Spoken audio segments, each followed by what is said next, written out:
Welcome. My name is Lesleyanne Drake. I'm the curator of collections at the Orange County Regional History Center. I am coming to you live from my living room. Things are obviously a little different these days, but we're making it work. And I am here to bring you a presentation that I've actually done before. It's called Central Florida on the Silver Screen. And so I want to give a quick warning to anyone who may have attended a past Lunch and Learn. I did give this presentation last year. So if you are coming expecting a sequel instead of a rerun, I'm sorry to disappoint you. I am going to be talking about the same films as I did last time, but it should be interesting, and hopefully a lot of you haven't seen these films or haven't seen all of them. So I'm excited to share some of that history with you. So to just start us out, I'm going to give you a very brief history of filmmaking in Florida. Before we dive into movies that were made here in Central Florida, you kind of have to have a bit of context and understanding of what was going on in the film world generally. So the very first films ever made had to do with they were basically precursors to the newsreel. These were made by the Edison company, showing different scenes from the Spanish-American War. These films, some of them were recreated, for dramatic effect.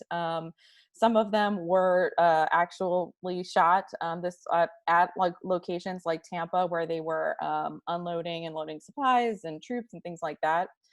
And the filmmakers at the time really wanted to capitalize on public interest in the war. It was the first time a war had ever been covered in this manner.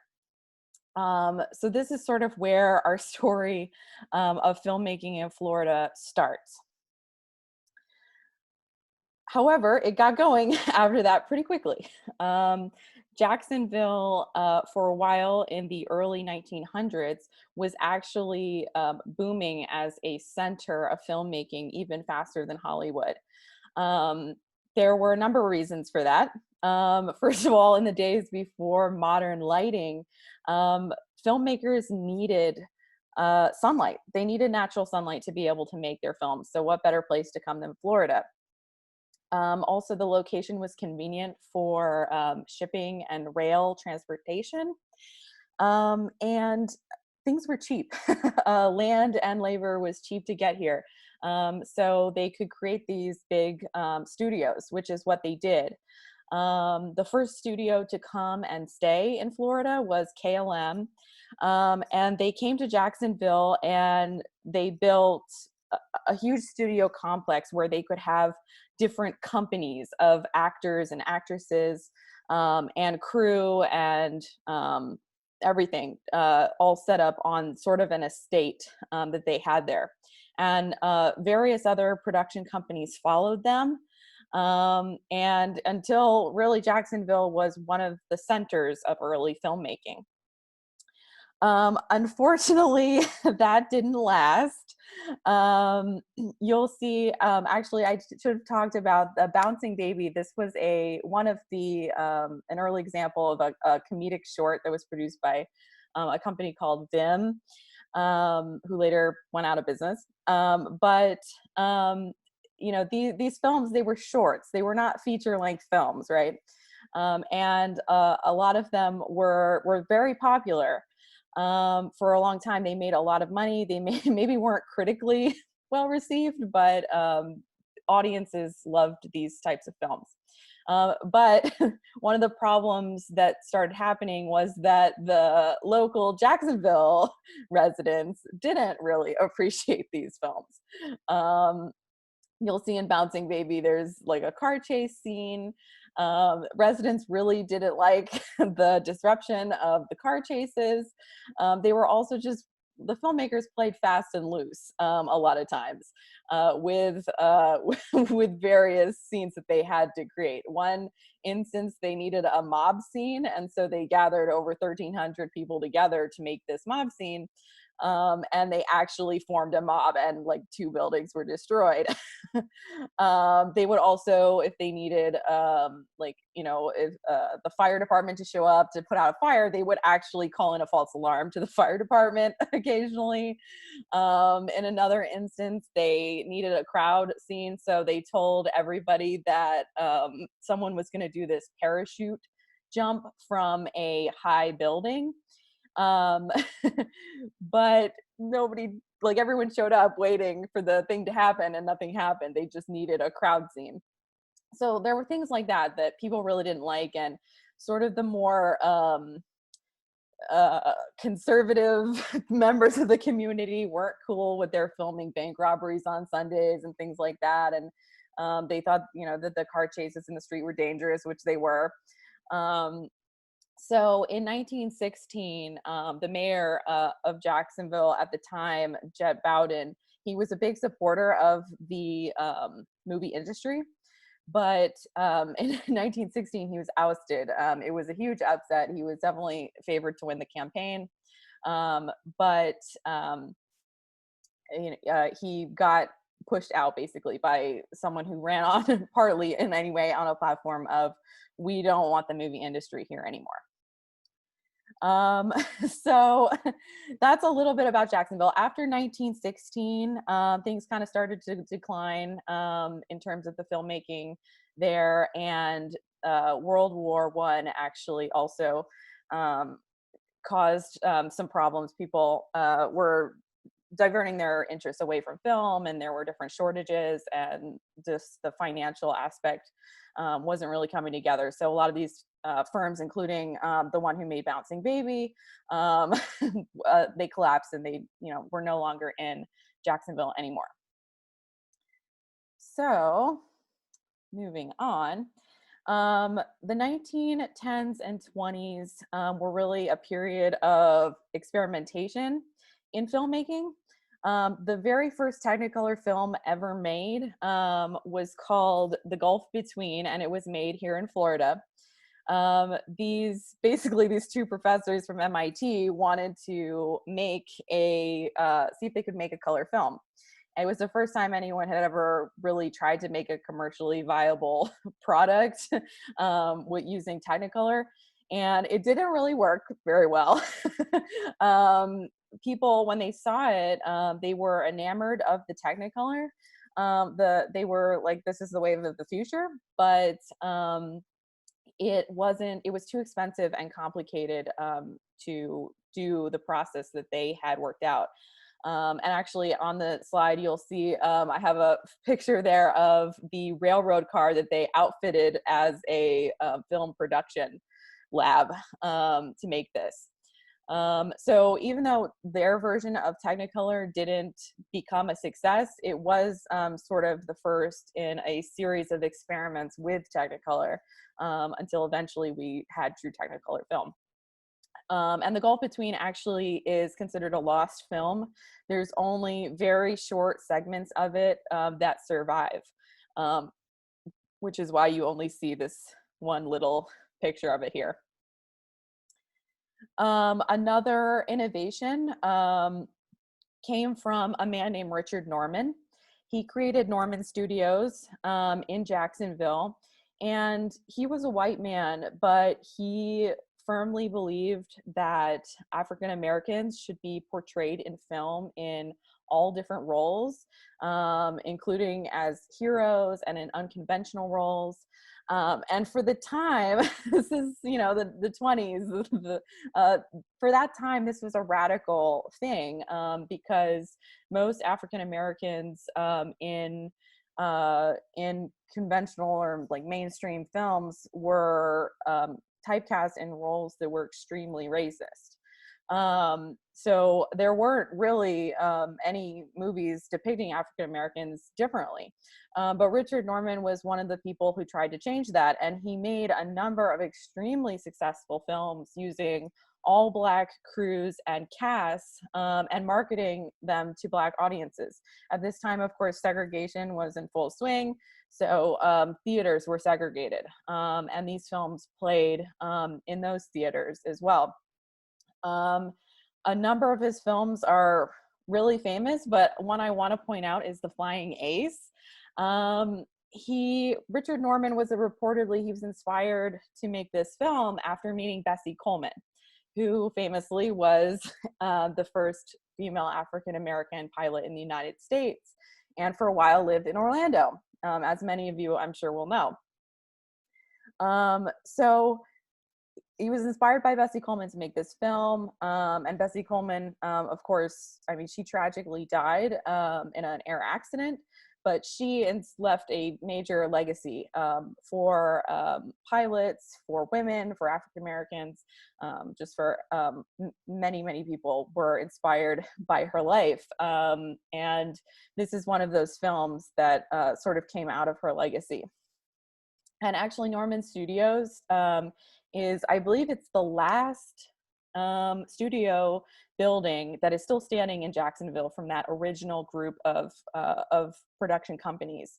I believe you can still go there. I even think that they have film screenings there. So that's something to do once we're all not trapped inside anymore.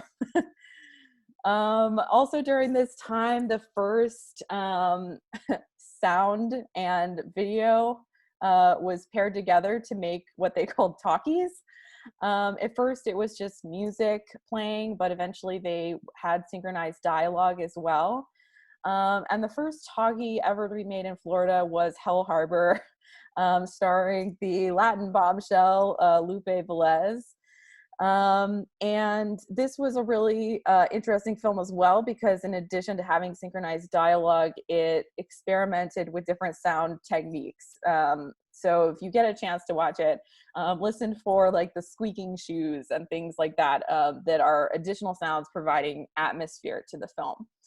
That was a very new thing back then.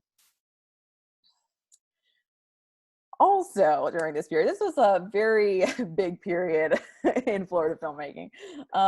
People were so excited about being able to set up these giant, basically production hubs, that the speculation, the land speculation was rampant at this time. And people would buy these cities and try to turn them into these centers of film production where they would have studios and all the equipment that they needed and all the space, and land was just so cheap that everyone was trying to do this and to bring investors.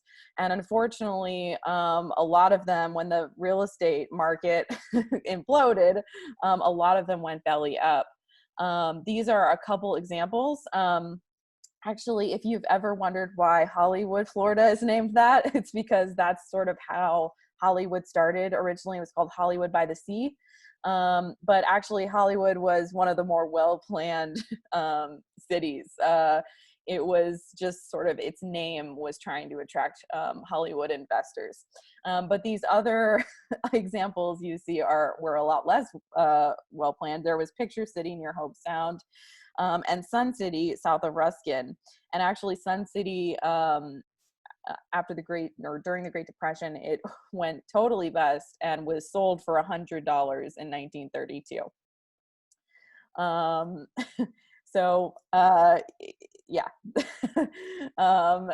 Moving on from the 1930s, obviously we were still in a depression, but there was still filmmaking going on into the 30s and 40s. On the screen here, you'll see, this is actually, Mr. Bug Goes to Town was the first animated, feature-length animated feature based on original story. And it was made here at the Fleischer Studio Complex in Miami.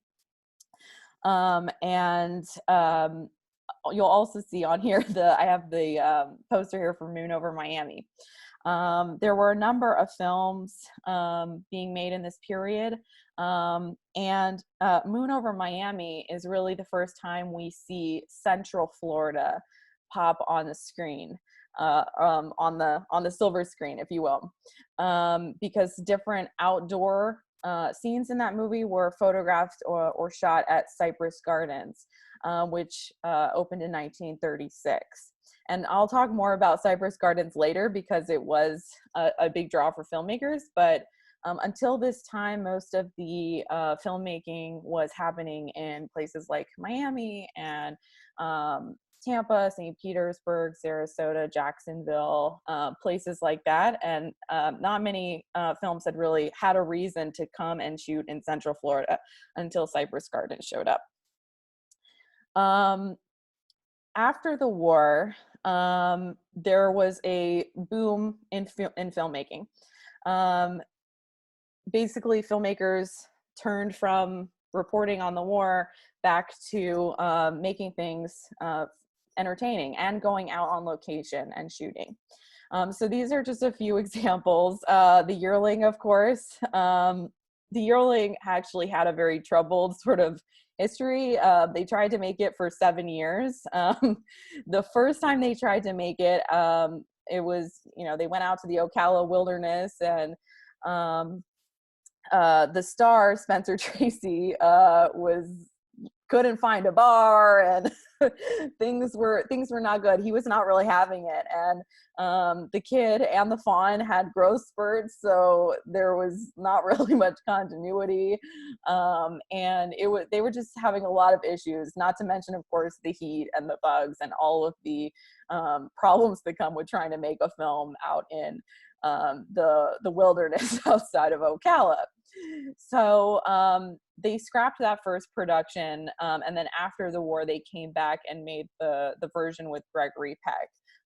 That was, of course, pretty well received, and it finally made it to the screen. But to be honest, that film and the troubles of trying to make it in Central Florida kind of put a damper on things for Central Florida for a while. Other films that were made during this time period, just a few I'll mention. One was The Barefoot Mailman, not a particularly famous film, but it's notable for being based, very, very loosely based on history. The Barefoot Mailmen were the mailmen who, there were no roads at the time between Palm Beach and Miami. This was in the 1890s, early 1900s. So they would have to take boats, walk, and sometimes walk barefoot on the beach, and they became known as the Barefoot Mailmen. So this film was based on a novel about the Barefoot Mailmen. And it's one of the films during this time period that takes advantage of Florida as a locale, while also introducing tons of things that weren't historical necessarily. There was these swamp gangs, and a girl gets kidnapped, and there's people have secret identities, and it's typical Hollywood movie. A few others from this time period that are also notable. The Greatest Show on Earth also has a tie to Florida history. It was filmed at the Ringling Brothers and Barnum and Bailey Circus. Their winter home, of course, was in Sarasota from 1927 to 1959, before they moved their winter home down to Venice.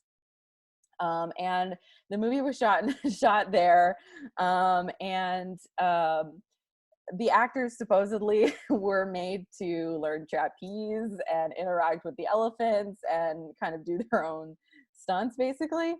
And it was surprisingly successful. It's known as probably one of the biggest Oscar upsets. It took Best Picture away from the much celebrated film High Noon. And a lot of people rightly feel it didn't deserve to win, but I could go on about the politics of the day and why High Noon probably wouldn't have won an Oscar. But in any case, we're not here to talk about that. We're here to talk about Florida. So Creature from the Black Lagoon. Creature from the Black Lagoon, of course, basically almost single-handedly saved Universal from bankruptcy. It was extremely popular, and it was filmed in Wakulla Springs and Silver Springs. Some interesting facts about that film: there were actually two different actors hired to play the creature, one in the water and one on land. They actually had to also have two different suits. The one in the water was lighter colored, so it would show up on film better. But there's all kinds of really interesting things also about that film that I'm not going to have a chance to get into, but I encourage you to watch it. Going into the 1960s, we need to talk about the rise of television. This presentation is on the history of film, but this is really an important age because basically television and commercial productions formed the backbone of the industry, so that there could be production happening year round. Especially during winter, TV commercials were what kept the film industry here alive and going, and able to bolster the film industry as well. So in the 60s, notably, Jackie Gleason moved his studio to Miami Beach. Extremely popular show, and other shows as well. This is one called Surfside 6, but you may remember Flipper and Gentle Ben. Other TV shows during this time were also set in Florida, and they showed these shots of Miami Beach and other places in Florida that helped get the image of Florida out there to people who were sitting there, watching TV every night. And started bringing, like I said, more film here as well, because there were studios here now, and commercials happening and all kinds of things. So coming off the 1960s, the movie industry is booming. Again, you have TV shows like Miami Vice also really playing into a particular idea of Florida. And the filmmaking in Miami Vice, of course, was very influential. But we're talking about it because of the way it sort of depicted Miami, and Florida in general as well. And I'll just talk about some of the things that happened in this period. I'm not going to go into each of these films, but some of you would remember Cocoon, and Splash. Caddyshack famously was filmed on a golf course in Davie. And like so many I can't even name. Indiana Jones and the Temple of Doom had a blip of the gator eating somebody that was filmed at Gatorland. But one of the films that was more Florida focused or had more scenes in Florida was Body Heat from 1981. They actually had difficulty getting locals on board with allowing them to film, because they thought that based on the name that it was a pornographic film. And one could argue, but in any case, and speaking of pornographic films during this time period, the 1972 very famous porno Deep Throat was produced. And some have claimed that that is actually the highest grossing Florida film ever made. I have not been able to verify that, but it is an interesting fact that I thought you might like to know. Oh, people are commenting. I'm worried about what people are going to tell me. Oh, gosh. Okay, well, moving on. So, 1989, this is the start really of Orlando's peak in the filmmaking world. This is when Disney opens MGM Studios, and it's followed by Universal Studios just a year later. At Disney's MGM Studios, they had live action productions. They had a full build out of a plane that was really popular in certain films. I think Bill Murray did a film there. Oh, gosh, I can't remember the name. Anyway, They had a plane, they had sound stages, but they also did animation. And about 10 minutes of Beauty and the Beast was made there. Doesn't seem like a lot, but they also did Mulan and Lilo and Stitch and Brother Bear, other, you know, popular animated films during this period. Beauty and the Beast, of course, notable because it was the first animated feature film to be nominated for an Oscar for Best Picture. Meanwhile, Universal was also doing a lot of movies. We'll talk a little bit more later about sort of the rivalry there and the kinds of movies they were making. But if you are from my generation, you might remember Nickelodeon. Nickelodeon Studios moved to Universal Orlando. They had a part of the theme park, but also production studios. So one of the first ones that they started making there, TV shows they started making there, was Double Dare. But there were a number of other Nickelodeon productions that were made there. And in the 2000s, really, Disney started removing a lot of their production facilities to make way for more theme park. But Universal Orlando still does have production facilities here in Orlando as well. Oh, we had someone who's an extra on a Nick show. Okay, sorry, I'll stop getting distracted. That's really cool. Okay, so Florida filmmaking today. In obviously, like, part of being a historian, being able to look back with the benefit of hindsight, and it's hard to really say what's going to happen now with Florida filmmaking, but there are some interesting things going on. Obviously, with the advent of streaming services, things, a lot of different shows are being filmed here still. There was Netflix's Bloodline is one of them, but there was also I think there was a show called Ballers. There was oh gosh, I can't even remember all of them now. But a number of streaming shows that have been on streaming services and things have been filmed here. Moonlight, of course, won 3 Oscars in 2016. It's at Miami.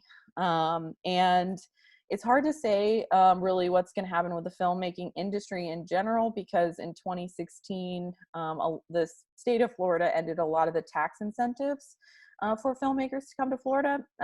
So it kind of remains to be seen what's going to happen, but Florida remains a popular shooting location. And actually, most of the work here since the 80s has been in commercials, music videos, ad jingles, training videos, all kinds of different production, basically the production industry that has been pretty steady since the 60s, and actually has risen a lot. I think it went from like $12 million to like 187 or something by the late 80s. So the industry is still very strong, but things are changing, and we will all find out together how they continue to change.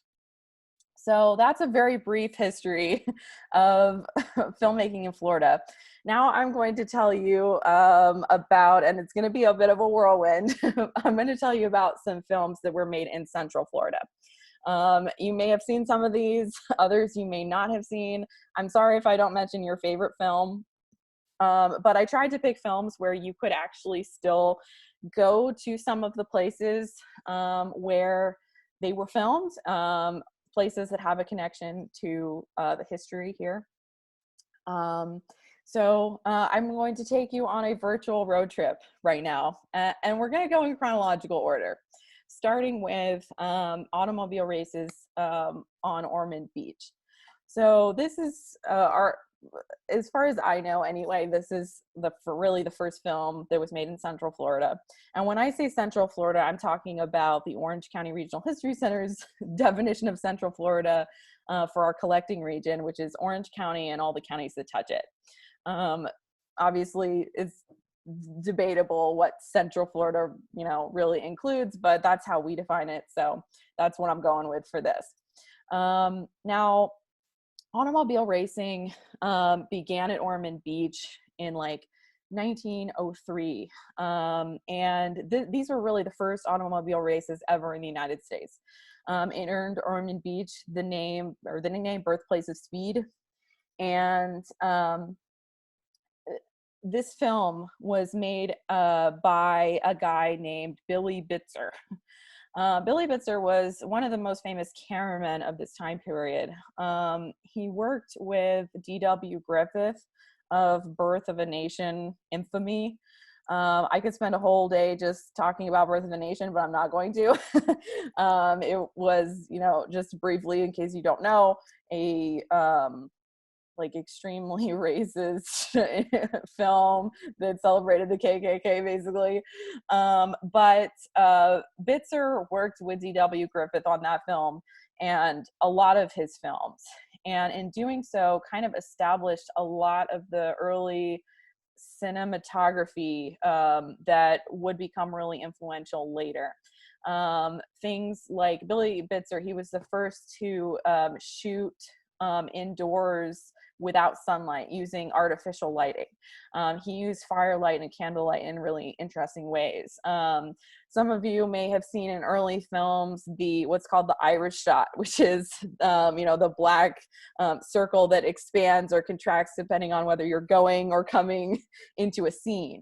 He invented that. So he was a really influential guy, and even though, you know, you can say what you will about D.W. Griffith and his films, at the end of the day, Billy Bitzer's camera work really influenced a lot of what was to come. So you can still visit Birthplace of Speed Park in Ormond Beach. They have a lovely historical marker. This garage, this was before, you know, the gasoline alley. Henry Flagler had built the Ormond Hotel there for racers to stay. And he also built the Ormond garage for them to house their cars. And unfortunately, this garage, the original one, it burned down in the 70s, but you can still go and view a replica with some restored cars at Birthplace of Speed Park. All right. So as I had mentioned earlier, we're skipping ahead. We're skipping ahead way like 50 years, basically. But that's because there wasn't a lot of filmmaking, or any really, going on in Central Florida until Cypress Gardens came along. Cypress Gardens opened in 1936. Dick Pope was the owner of it, and he was a promoter and just really sort of a genius at marketing the park. It was a botanical garden, but he marketed it as like, this is paradise, you know, and so filmmakers started coming and filming at Cypress Gardens pretty early on. I think, yeah, Moon Over Miami, that was, you know, one of the earliest ones. But I wanted to talk to you about Easy to Love, because this was an example of a particular type of film, the Aqua musical that was popular during this time period. And this one stars Esther Williams. A lot of them starred Esther Williams, who was an amazing person. If I encourage you to read about her life, because she just did so many things. She earned a berth on the U.S. Olympic team for 1940, but then of course war broke out and she wasn't able to go.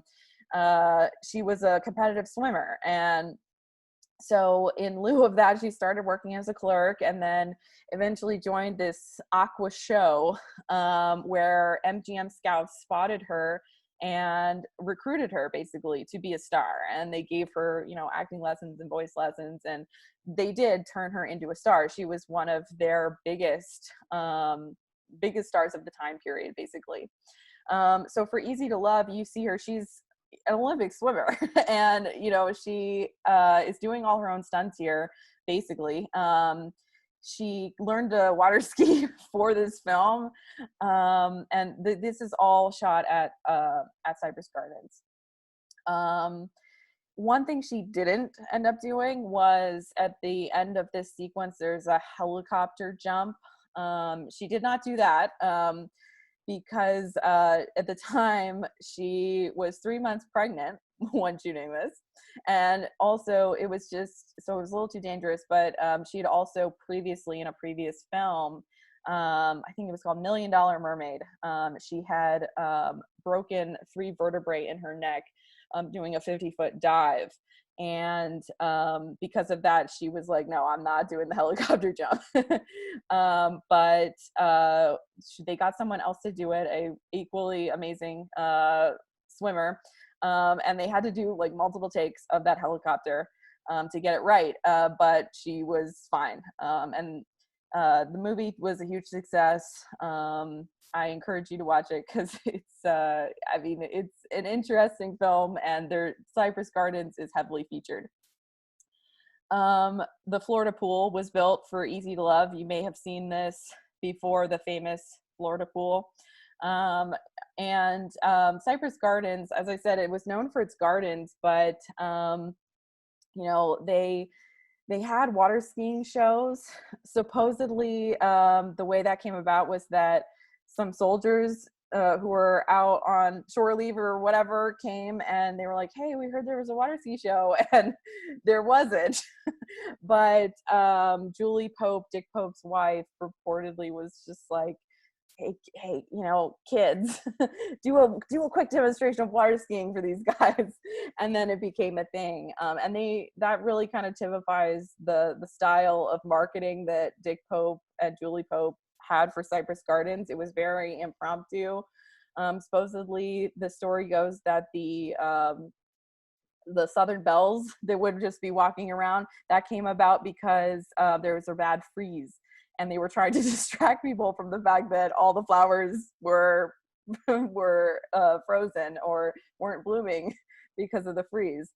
So it was a really popular place, and it's kind of hard for me to describe how popular because it kind of boggles the imagination right now. In the 60s, I forget which year, but there was some sort of poll about popular tourist destinations, and Cypress Gardens rivaled the Grand Canyon in that poll for like family destinations.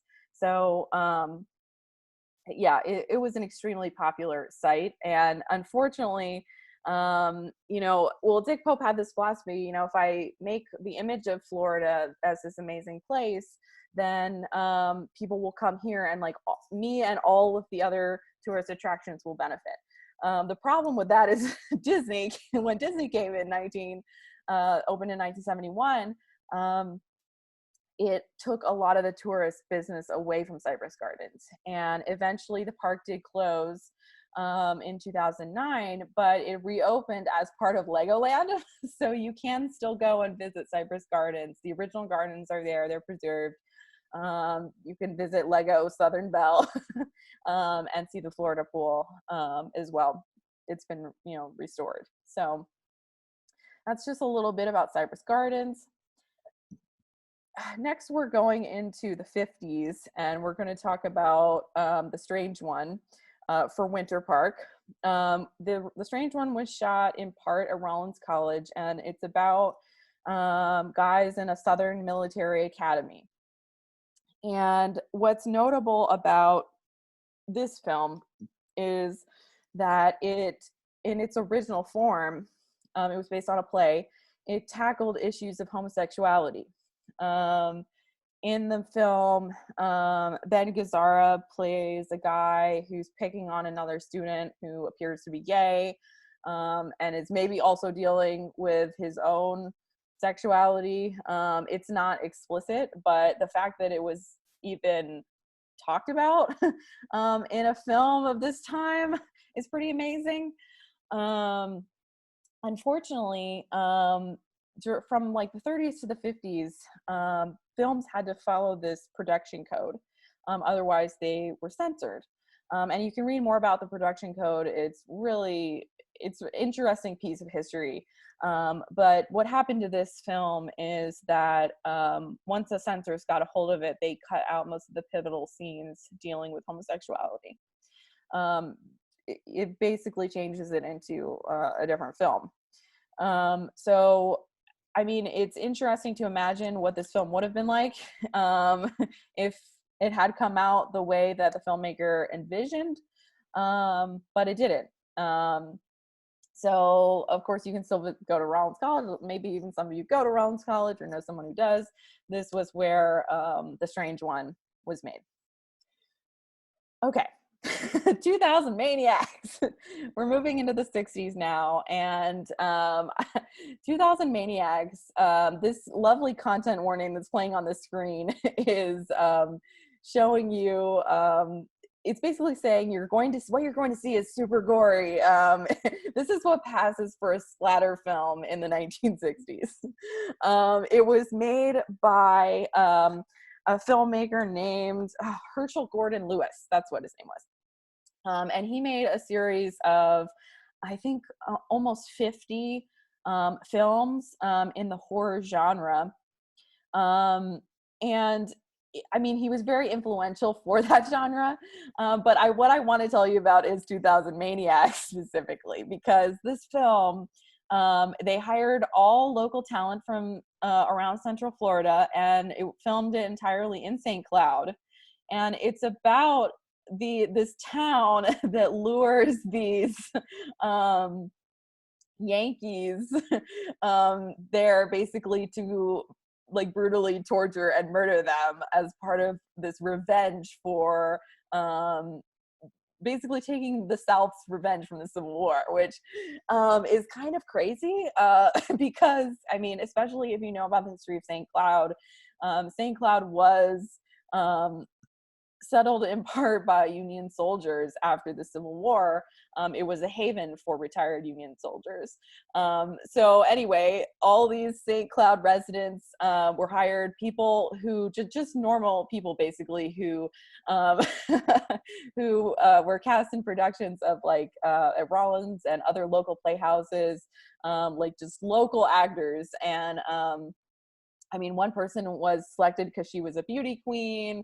Another was just a school kid. And like, it was really a truly local shoot. And you'll recognize from the movie a lot of the different locales that are still still visible in St. Cloud.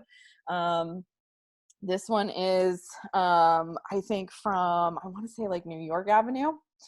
But in any case, this is just a really interesting example of Southern caricature and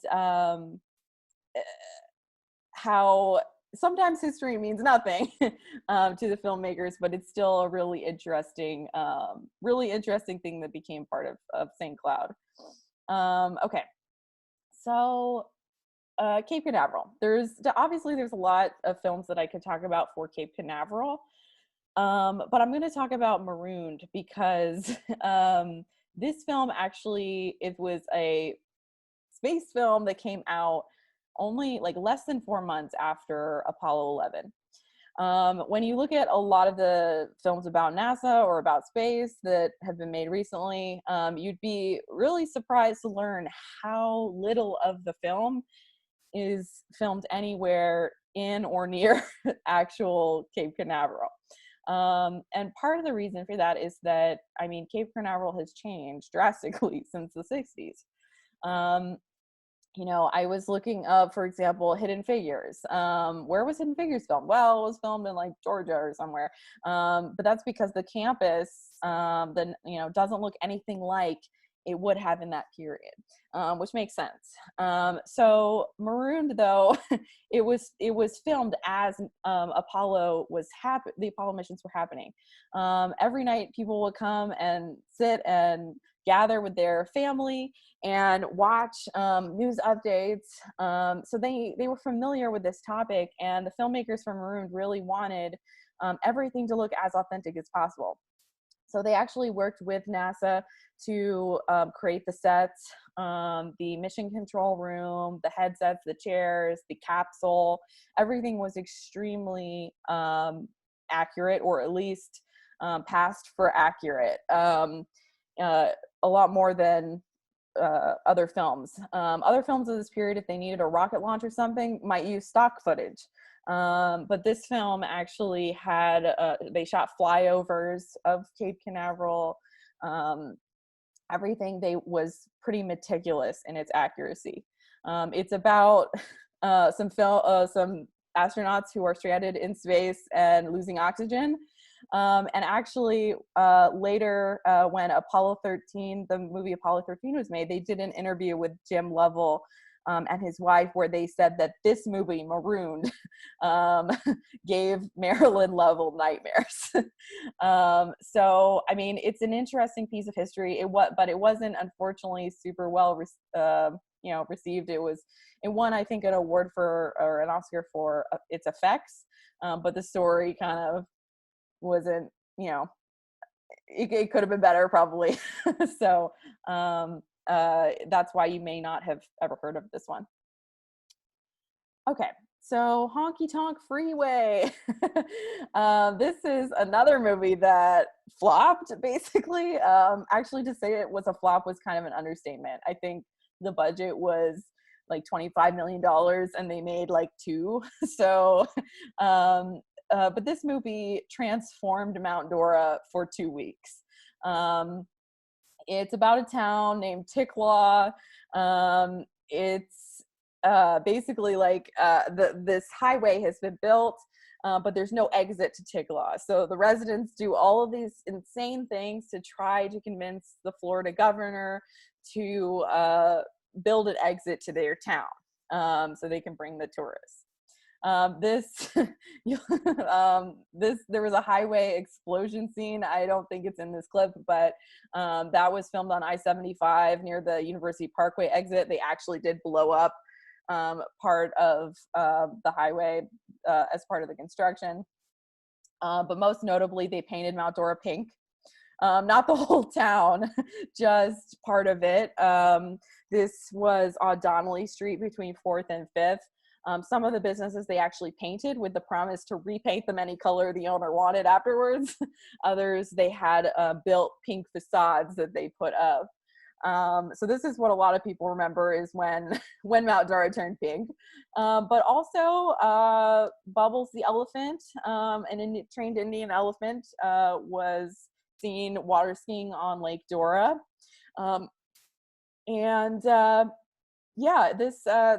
These events were very well covered in the Mount Dora topic, which had a special insert called the Ticklaw topic while this was happening, because it was kind of the talk of the town for a while. It disrupted everything and crazy things were seen. But unfortunately, when the movie actually came out, even the residents of Mount Dora, they were trying to kind of be nice about it, it seems, but it was kind of a disappointment. It was not a great film. And there were other things that they did for this film. It really is worth watching, just for the experience of seeing Mount Dora, the way it was, the way they made it for the film. The Lakeside Inn in Mount Dora was one of the places where they filmed, and actually I could just do a whole presentation about the Lakeside Inn, because it has a really long, fascinating history. It was built in the 1890s, and it's like the oldest continuously operating inn in Florida or something like that. And it just has a fascinating history and inspired the filmmakers actually to bring the film here. And of course, downtown Mount Dora and Lake Dora. Okay. So Parenthood, 1989. There were a lot of movies I could have picked for Orlando, and I almost did pick Ernest Saves Christmas, which is a very famous Orlando movie. But I decided to pick Parenthood because it kind of typifies the rivalry at this time between Disney and Universal. Parenthood was the first feature film that Universal Orlando made. They brought director Ron Howard down here and had to convince him that Central Florida would be the perfect place to set his movie, which is supposed to be set in St. Louis. But they were like, look, Orlando looks vague enough. It could be anywhere. So they did, set the movie here. And you can see scenes from all over Central Florida. I'll show you some of them in a second. But I mean, this is really typical of this time when lots of baby boomers were having kids, and movies like Baby Boom, Three Men and a Baby, Overboard, all these like kind of funny stories about becoming a parent were happening, and Parenthood is kind of in that vein. And it was kind of Universal's way of saying, we're going to make movies that are dramatic and that are for adults, as a way to set themselves apart from what Disney was doing at the time. And you can see so many locations from around Central Florida in that movie. The very opening scene, it's supposed to be at a Cardinals game. It was at Tinker Field. I mean, Tinker Field has its own fascinating, amazing history. We have some seats from Tinker Field in our collection. MLK spoke at Tinker Field. It was in existence from 1914 until 2015. I would love to just sit here and talk to you more about Tinker Field. But these are a few other places. The Publix supermarket at College Park, that's where the photo mat was, if you've seen the movie. Pine Castle Elementary, and also that was where I believe the school play takes place. But there's also a scene at Howard Middle, and Chuck E. Cheese's at Altamont Springs back then. You may have known it as Showbiz Pizza, but now it's Chuck E. Cheese. So Days of Thunder. We're moving into the 90s now, and for Daytona, obviously, Days of Thunder was the only option. Well, it wasn't the only option, but it was the one that I most wanted to talk to you about because, I mean, it's the racing movie that a lot of us non-racing fans know about, and a lot of people poo-poo it as kind of Top Gun on wheels, but it was a pretty good movie. You can disagree with me if you want in the chat, but part of why it didn't necessarily do as well as the studio was hoping, I think maybe comes down to it being a little bit generic. There are some references to the history of racing that I think people who know about racing would catch, but it didn't really utilize the interesting history as well as I think it maybe could have. NASCAR, obviously Florida has a long racing history, but NASCAR sort of has its roots. Stock car racing has its roots in like bootleggers and prohibition and moonshine and things like that. And there's a reference to that in the film, but that's kind of it. And there's actually, if you're familiar with certain racing people, some of the characters are based on actual racers, but it's pretty much just an action movie at its core. But of course, Daytona International Speedway features heavily. Notably, if you know anything about racing, it's not I think in the movie they show it as like the culmination of all the events at the final race at Daytona. Well, it's not that. It's on the circuit, but they made it a little bit more for the film. Edward Scissorhands. I realize I'm running up on time. I apologize. There's just so much I want to tell you about. So I'm sorry if I go a little bit late. Yeah, sorry if I go a little bit late, but we have a few more films. We're only up to the 90s. And so there's a few more I want to tell you about. So Lakeland, Edward Scissorhands. So the Edward Scissorhands is a classic. The Tim Burton film, he wanted to find a really generic middle American neighborhood. That neighborhood actually is not in Lakeland, it's in Lutz, Florida, Carpenter's Run. But notably, his Edward's salon, where he cut people's hair, was filmed at the Southgate Shopping Center in Lakeland. This shopping center has that 50s feel that Tim Burton was looking for. And that's because this shopping center was actually bought by George Jenkins in 1957. George Jenkins was the founder of Publix. He founded Publix in Winter Haven in the 30s.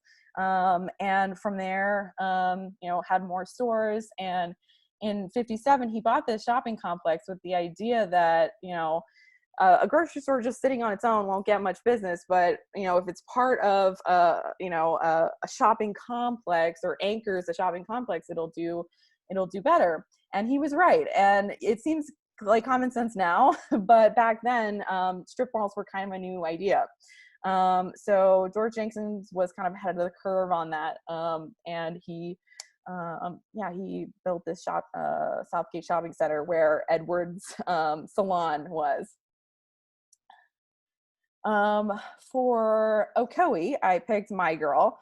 Macaulay Culkin had just come off of filming the immensely popular Home Alone movie. So Macaulay Culkin got $1 million to be one of the stars of My Girl, along with Anna Chlumsky. If I'm probably not saying her name right, but that's okay. And there were a number of shooting locations all over Central Florida. They filmed on I Drive. They filmed in Bartow. You'll see on the screen a picture of the house that played the funeral home. And they also filmed in Ocoee as well. The Ocoee Christian Church is a amazing place. I was lucky enough to go there with my staff not too long ago. The pastor gave us a tour, and it's a really, really wonderfully preserved structure, built in the 1890s. And the denomination is the Christian Church Disciples of Christ. And they believe it's the oldest continuously operated church of that denomination in Florida. This building has so much history. Unfortunately, if you're looking for it in the movie, they film outside of it. You don't get to see this beautiful interior, but the outside is where they have the poker game in the film. There's so many other little factoids I could include. If I weren't already running over, I would tell you more. Supposedly on set, Macaulay Culkin and Chlumsky would $5 every time one of the cast or crew said the S word, and I think $10 every time they used the F word. So they probably raked it in, let's be honest. Okay, going up to Sanford, I picked Passenger 57. This action movie, it was called Die Hard on a Plane, but I don't think that necessarily gives it enough credit, right? Wesley Snipes, he was a graduate of Jones High School, and when he came to do this film here in Sanford, he not only cast Jones High students as extras, he also sat down and talked with them about race in America, not small topics. So I'm sure that those interviews exist somewhere. But the movie itself shows the Orlando Sanford International Airport, and also there's some scenes at a carnival that you may have noticed at the beginning of the clip that's playing. They're at the fairgrounds in Sanford, and he's running through the crowd, and the people he's knocking out of the way are Jones High School students who got to come on set and be extras as part of that scene. Okay, so not a heavy topic at all. Well, I wanted to talk about Rosewood because it's one of the films on this list that really deals with Florida history in a very real way. It's a film based upon the story of the 1923 Rosewood massacre, in which a white mob from a neighboring town, the town of Sumner, came and destroyed the African American town of Rosewood. And residents were murdered. Those who survived were forced to flee for their lives into the swamp. It was a really, really tragic event that unfortunately was not an isolated incident. If I would encourage everyone to keep an eye on the History Center's social media and website. We're going to be putting out more information at some point about our fall exhibit, which is about the Ocoee massacre, a similar incident that happened in 1920. And it's not just about that incident, but it contextualizes the whole history of like why this happened and what the legacy was. So this Rosewood movie, the director John Singleton, he did a lot of research. to be fair, he interviewed survivors and descendants of the massacre, but of course he put his own spin on it. He put his own Hollywood twist. You know, certain characters may have been made up, others might have been embellished. You know, he did what he could to make it into a Hollywood movie, essentially. But the incident itself really bears, if you don't know about it, it bears reading about. I would encourage you to explore that topic because, I mean, it's one of the most pivotal incidents of racial violence in the state of Florida. But what I want to talk to you about regarding the movie is how they made the set. So obviously the town of Rosewood was destroyed, but using interviews with survivors, Singleton built basically a recreation of the town of Rosewood. They built about 15 homes, but they also purchased about 30 period buildings from all across Central Florida and moved them to this, basically it was out in the woods near Eustis. I think at the time it was like unincorporated Lake County.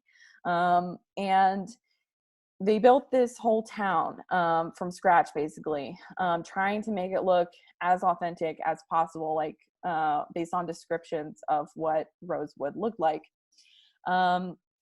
After the filming, you know, obviously there were a lot of fire scenes that they had to shoot, so some of them, the buildings were destroyed. They actually had really sophisticated fireproofing techniques built into all the structure or different structures so that they could do multiple takes of the fire scenes. But afterwards, everything was dismantled, like everything came down, except for the house that belonged to the Wright house in the movie. It belonged to John Voight's character. That house, they had spent about $150,000 restoring it. So they sold that house, and I believe several others as well. But now nothing exists of this fictional Rosewood. It's the Royal Trail subdivision now in Eustis. Back then it was just the middle of nowhere. Now there are some houses there, but yeah, it was sort of a really interesting example of just a movie town, essentially, that was created just for this purpose. So, okay, Whiplash. I have another really heavy movie coming up, so I threw in The Waterboy just for a little bit of relief here. But the Waterboy has earned its spot on this list because it, you know, it was shot in DeLand, Florida. The stadium where most of it takes place is the Spec Martin Municipal Stadium, home of the DeLand High School Bulldogs, and a number of other teams as well. And that stadium, it was built in the 40s, and it used the money from this film to get a refurbishment. The ending part, the big game, is actually filmed at the Camping World Stadium. At the time, I think it was Citrus Bowl, but most of the other scenes are filmed here in DeLand, as well as other places around Central Florida. The Stetson University campus in DeLand was a filming location. And this stadium, it was named after James Spec Martin. He was a football coach at DeLand High School. He also served in World War II, and then came back to teach and be an athletic director at the high school for like more than 25 years. So if you're ever wondering, you're ever going to a game there, ever wondering who it's named after, now you know. Okay, now back to the serious business at hand. So Monster, we're into the 2000s now, and Monster is a film that really, it's a biographical film about the Florida serial killer Eileen Wuornos, who killed, she was tried and convicted for killing 6 men in 1889, 1990, and she was executed by the state of Florida in the early 2000s. So this film illustrates sort of how far we've come from the initial depictions of Florida as this tropical paradise, this Dick Pope's amazing wonderland, to kind of a bleak, a lot more like sort of dark, hopeless view of the Florida landscape. It's shot entirely in Central and North Florida, where Wuornos lived and committed these killings. And the director, Patty Jenkins, she did do a lot of research for this film. She interviewed people who knew Wuornos. She read letters of Wuornos that were written from death row. And based on that, she created this film that it doesn't let Wuornos off the hook, but it also depicts a very, very bleak, hopeless life. And that's reflected also in the way the Florida locales that she used as well. And one of those locales was the Last Resort Bar, which you see on the screen. This is a bar Wuornos actually frequented, and this is where she was arrested, actually. So this was not only used as in the film, but the bartender known as Cannonball has a cameo as himself in the film. And this is Al Bowling, the owner of the Last Resort Bar, as well, talking. He's done interviews about how the film has affected the bar and also the people who might come to the bar, which is interesting and weird. So this movie is kind of leading me into sort of a series of movies that kind of bear thinking about in terms of the image of Florida. So I really wish I could see everybody now, because this is normally when I would ask how many people have actually seen Escape from Tomorrow. This was a small indie film, kind of a psychological horror movie about a dad who starts experiencing like weird like visions and like kind of having a psychotic break at Disney World. This movie, probably in my experience, it hasn't been seen by a lot of people. But at the time in 2013, when it was coming out, it did get a lot of attention because this was an unauthorized movie made inside Disney World and Disneyland.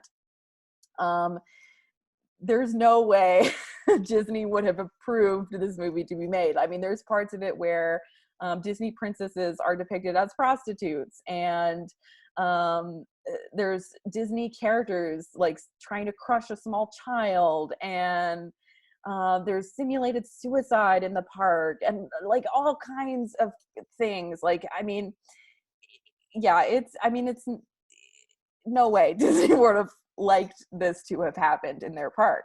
But it did, because the filmmakers used guerrilla filmmaking essentially to make it. They put their scripts on their iPhones, and they used handheld cameras to shoot these scenes, and they did it all clandestinely.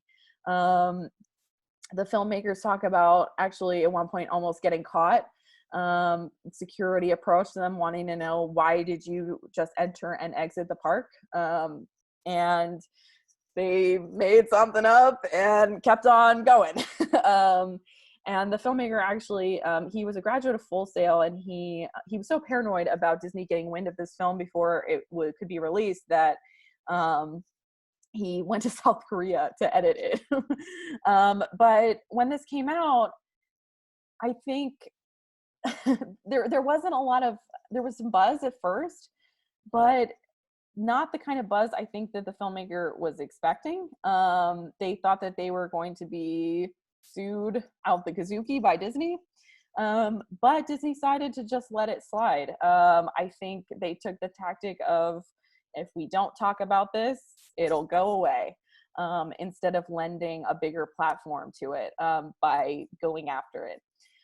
So yeah, a lot of people haven't heard of this film, but I think it's really interesting as a depiction of Disney that most people would probably be shocked by, and also as an example of guerrilla filmmaking. And that leads us into, oh, this is, I forgot I had this slide.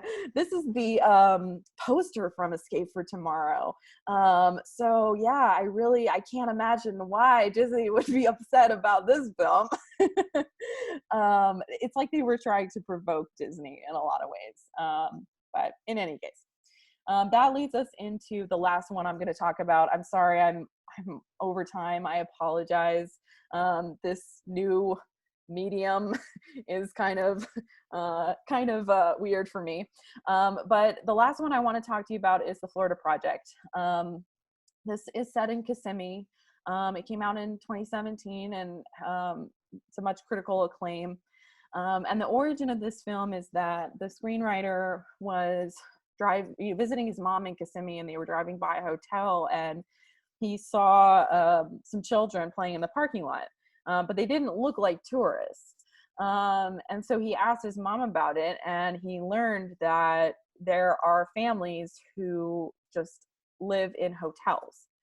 And this is actually a widespread problem, not just in Florida, but across the nation. But in Florida, Orange and Osceola counties are the two, statistically, have the highest number of students who go home at the end of the day to a hotel. And this film explores that. It's about, kids being kids, but also is meant to raise awareness of this issue of affordable housing, because it's a rough life living in a hotel. And there are it's filmed entirely in Kissimmee.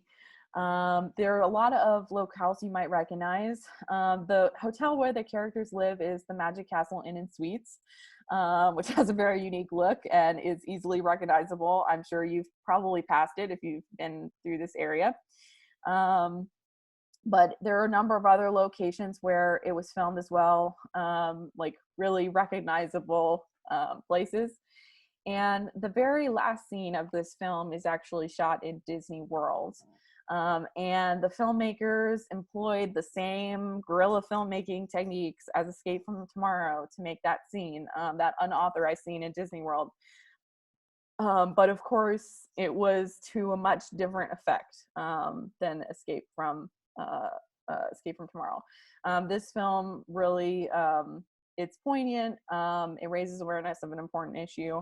And it highlights the contrast of the way that some people are living, you know, basically in the shadow of what is meant to be this really magical place. So it's really thought-provoking film. I encourage you to watch it. And that's it. That's it. You're free to go. But this is normally the point where I would tell you or show you some things from our collection. Unfortunately, I can't, and I didn't have pictures of all the things to show you. So I just have the single slide highlighting a few of the things we have in our collection related to movies in Central Florida. And there's a lot more than this, obviously. But I would encourage you, if you're just looking for something to do, feel free to go to our collection online. There's a link in the middle of the screen there, the historycenter.pastperfectonline.com. There you can search our collection online. You can also just look at like random, you can, you know, have a random artifact or image pop up. And it's an interesting way to kind of learn a little bit more about history. But some of the things we have in our collection, we have a sign from the movie Daryl, which was about a boy with special powers that came out in the 80s. The Barkington School was played by Kaylee Elementary School in that movie. So we have a sign from that. We have a lot of photos, of course, of blowing up City Hall for the movie Lethal Weapon 3. Old Orlando City Hall was demolished for the opening scene of that movie. I wrote a whole article about it for the community paper, so I think that's online. You can probably find that if you want to know more about that. But it was a whole production, and yeah, it raised a little bit of money to offset the cost of demoing City Hall. We also, of course, I didn't talk about Ernest Saves Christmas. I'm really sorry if you guys really want me to talk about that one. But of course it's notable as a movie that actually was set in Orlando. Most of these movies that were filmed in Orlando isn't playing Orlando. It's a stand-in for some other city or just a generic middle American city or whatever. But in Ernest Saves Christmas, it's set in Orlando. And we actually have a thank you letter in the collection that was from when the museum previously was located at Lock Haven Park, and was somehow involved in the enabling the production of the film. So we have a thank you letter from that. We also have a collection related to the career of R. John Hugh. He was a local filmmaker. We really didn't talk in this about local filmmakers, but there were some, and R. John Hugh was one of them. He made this film Yellowneck, but also several other films in Orange and Osceola counties. And so we have scrapbooks and posters and things related to his career. And we have a lot of other things too that I'm not gonna have time to show you. Thank you if you stuck around this whole time. Thank you. I appreciate it. I will look at the comments, and if anyone's put something in the Q&A, I'll try to answer it if you're still here. But if you enjoyed this presentation, you can support the History Center by texting History UA to 91999, and your donation will be matched by 15%. So if you do that, thank you. We really, really appreciate it. We know it's a tough time for everybody, so thank you so much for supporting us. Okay, so let me go to the Q&A and see. Oh, no mention of Parenthood or Daryl. Well, I did mention Daryl at the end, and Parenthood was in there, so I guess I did answer that one. So for the strange one, someone asked, does the original uncut film exist or evidence of the pieces that were taken out? That's a great question. The fact that we know which scenes were cut makes me think that at least some evidence of the original exists, even if it's only in interviews with the actors or interviews with the filmmakers. But that's a good question. I'm not totally sure. At that time, the way the censors worked, I'm not sure that that all those original scenes survived, but I will look into that. That's a good question. Thank you, Pam, my boss. Oh. Audrey commented that there was a scene from The African Queen filmed on a creek in Tavares. Oh, interesting. It's possible. I had a list of about, I want to say like 80 or like movies that were filmed here, at least like little bits. I want to say The African Queen, that does sound right, but I would have to check my background information. There's so many films where like not enough of it was filmed here for it to be a notable Central Florida film, but that does ring a bell to me. I'll have to look into that. I'm doing really bad at answering questions. Sorry, guys. Countdown in '69 with James Caan and Robert Duvall. Any portion filmed in Florida? Oh gosh, I know I present myself as an encyclopedia of knowledge, but unfortunately, I don't know. I would have to look that up. I will check my master list of Central Florida films and get back to you. Countdown in '68. Yeah. Actually, this is a good question. If anyone wants to, they can either comment on our Facebook and I'll try to answer those in the comments, or I can email you if you reach out to the History Center or reach out to me directly. My email is lesleyanne.drake@ocfl.net. I will try to get some answers for you because I don't know off the top of my head. I'm sorry. Why was Jaws 3D not 75% of this presentation? Yeah, we skipped right over the 70s. I could have talked about Jaws 3D. I had to whittle it down. I'm sorry, guys. The TV show Dexter was filmed in Miami, correct? That's a great question. I believe so. Maybe. I'm sorry, guys. I feel real bad. I feel real bad. There's a lot of things in my brain bank right now, but not every single thing that was filmed or shot here. I apologize. Now that I'm thinking of it, Dexter wasn't one that I had on my list of things that was filmed here. I wonder if it was filmed in California. Possibly. I don't know. I'm sorry. I apologize. I'm doing really bad here. Okay, so those were all the things on the Q&A. And yeah, there were a lot of comments in the chat. Maybe some people answered. Yeah, I think you're right. Someone named Dante Sambang, sorry if I'm saying your name wrong. Dexter was probably filmed in Hollywood with shots from Miami. I think that's right. It wasn't one of the ones where when I was looking for examples of more recent TV and movies, it didn't come up on my list.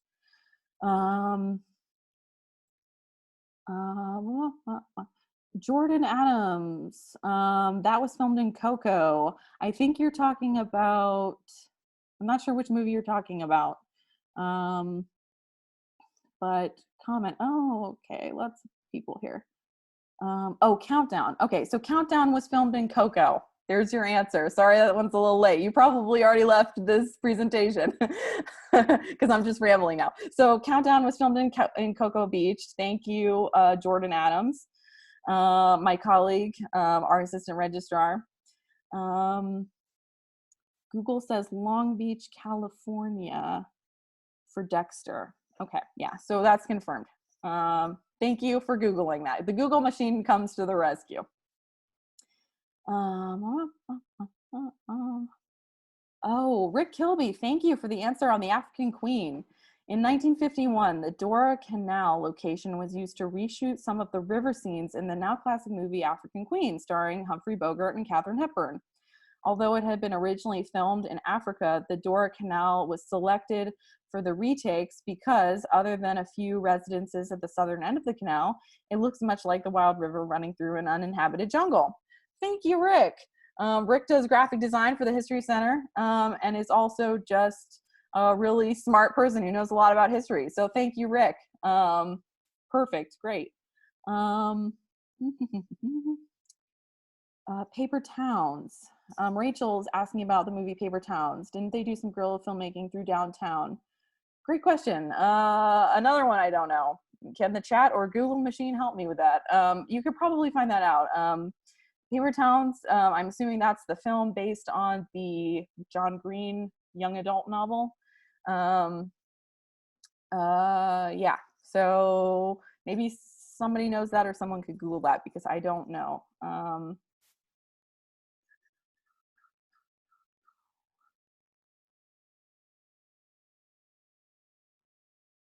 Okay, I think we got through most of the questions. Thank you all so much. I'm sorry if I missed one of your questions. I apologize. I'm trying to go back through here, but yeah, it looks like most of the other ones were comments.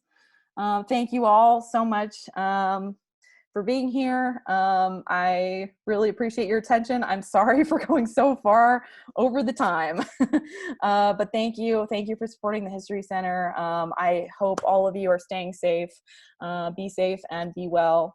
And yeah, if you have more questions about Central Florida films that I may or may not be able to answer, feel free to email me, Lesleyanne.Drake@ocfl.net, or post on our Facebook, and I'll try to monitor that.